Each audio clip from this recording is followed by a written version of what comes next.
Bismillahirrahmanirrahim. Assalamualaikum warahmatullahi wabarakatuh. Innal hamdalillah nahmaduhu wa nasta'inuhu wa nastaghfiruhu wa nastahdi. Wa na'udzu billahi min syururi anfusina wa min sayyiati a'malina. May yahdihillahu fala mudilla lahu wa may yudlilhu fala hadiyalah. Ashhadu an la ilaha illallah wahdahu la syarika lah. Wa ashhadu anna sayyidana Muhammadan abduhu wa rasuluh. Allahumma fasalli wa sallim wa barik ala sayyidina Muhammadin wa ala alihi wa sahbihi ajma'in. Amma ba'du fa ya ibadallah ittaqullaha waf'alul khairat la'allakum tuflihun. Ayyuhas saimun was saimat rahimani wa rahimakumullah. Alhamdulillah, puji syukur kita panjatkan kehadirat Allah Subhanahu wa taala. Kita sudah dipertemukan dengan 10 malam terakhir di bulan Ramadan.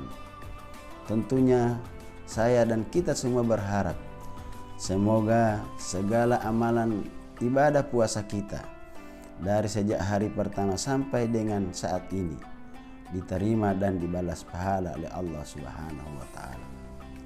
Amin ya rabbal alamin. Ayyuhas shaimun was shaimat rahimakumullah.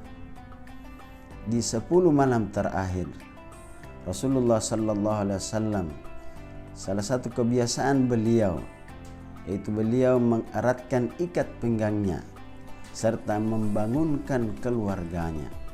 Disebutkan dalam riwayat aiqadha ahlahu, beliau membangunkan seluruh keluarganya.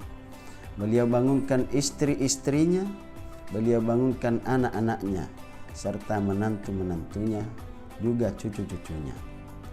Rasulullah yang mulia begitu memperhatikan salah satu malam yang sangat mulia di 10 malam terakhir ini, sampai-sampai beliau menyampaikan kepada kita umatnya, malam yang dimaksud adalah malam Lailatul Qadar. Beliau bersabda, taharru Lailatul Qadri fil ashril awakhiri min Ramadan. Burulah atau kejarlah, carilah oleh kalian kemuliaan Lailatul Qadar di 10 malam terakhir di bulan Ramadan. Ayyuhas shaimun was shaimat rahimakumullah.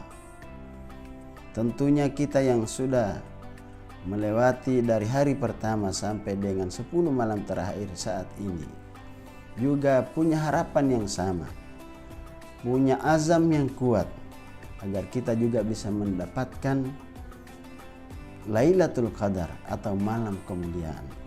Tentunya untuk mendapatkan malam Lailatul Qadar atau malam kemuliaan itu ada amalan-amalan yang harus kita laksanakan.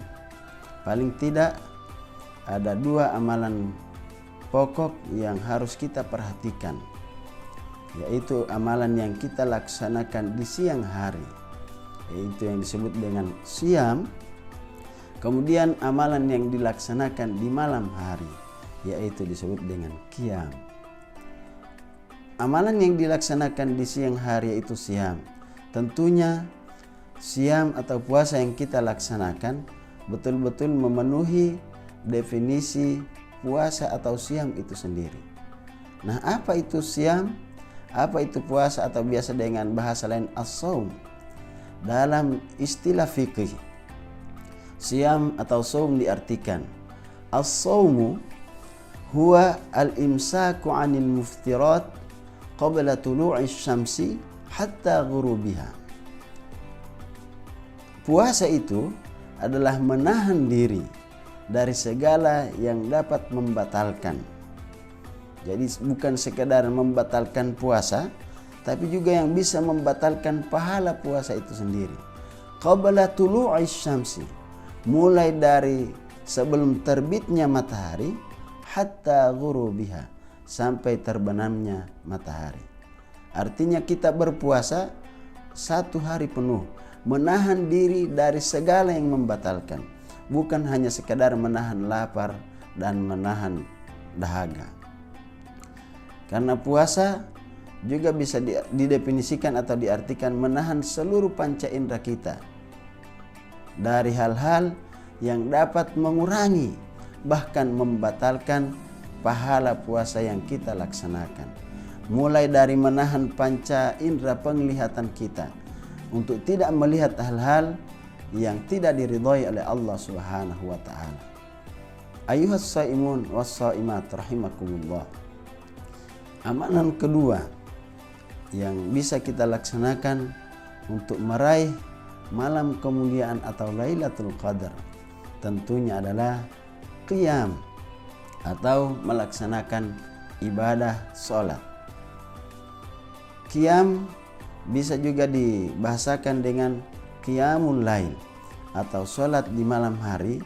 Tentunya kita laksanakan dengan memperhatikan syarat dan ketentuan. Karena janji Allah Subhanahu wa taala, siapa yang melaksanakan ibadah di malam Lailatul Qadar itu, Allah akan berikan pahala sebesar orang yang beribadah selama 1000 bulan. Atau kalau kita totalkan dalam hitungan tahun, selama 83 tahun. Karena dengan balasan pahala yang begitu besar, tentu ketentuan dan syarat juga berlaku. Apa ketentuan dan syaratnya?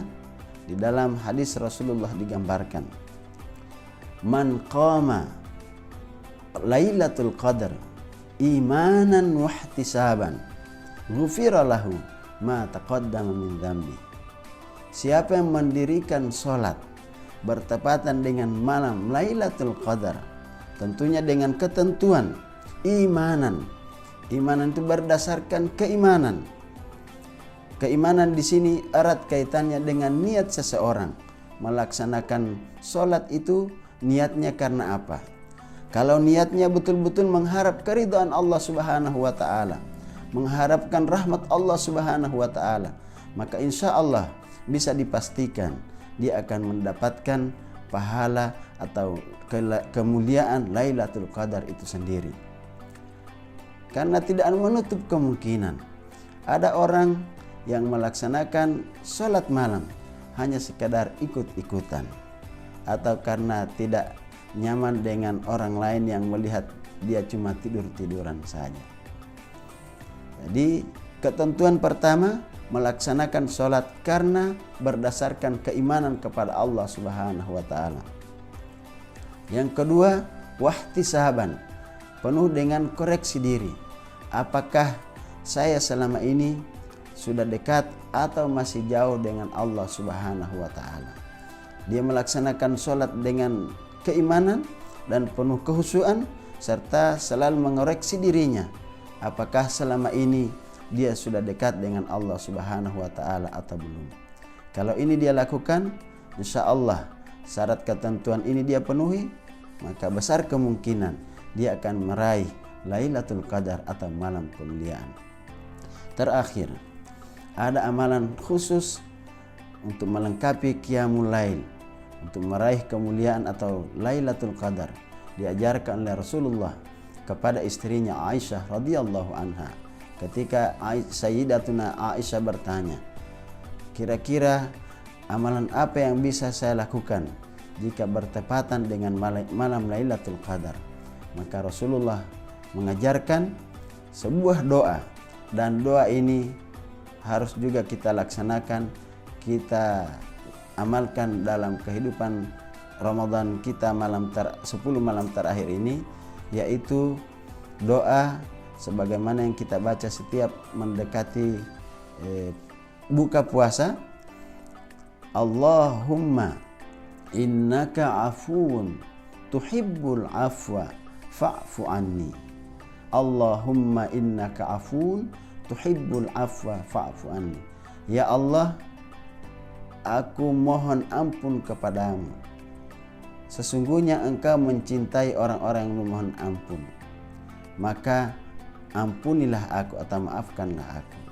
Ini amalan yang diajarkan oleh Rasulullah kepada Sayyidatuna Aisyah radhiyallahu anha, dan ini juga yang harus kita laksanakan supaya kita memiliki peluang besar mendapatkan kemuliaan Lailatul Qadar.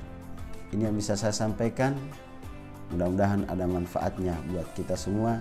Semoga segala amal ibadah kita diterima di sisi Allah Subhanahu wa taala, dan predikat la'allakum tattaqun menjadi kepunyaan kita. Nun wal qalami wa ma yasturun. Billahi taufiq wal hidayah war ridha wal inayah. Assalamualaikum warahmatullahi wabarakatuh.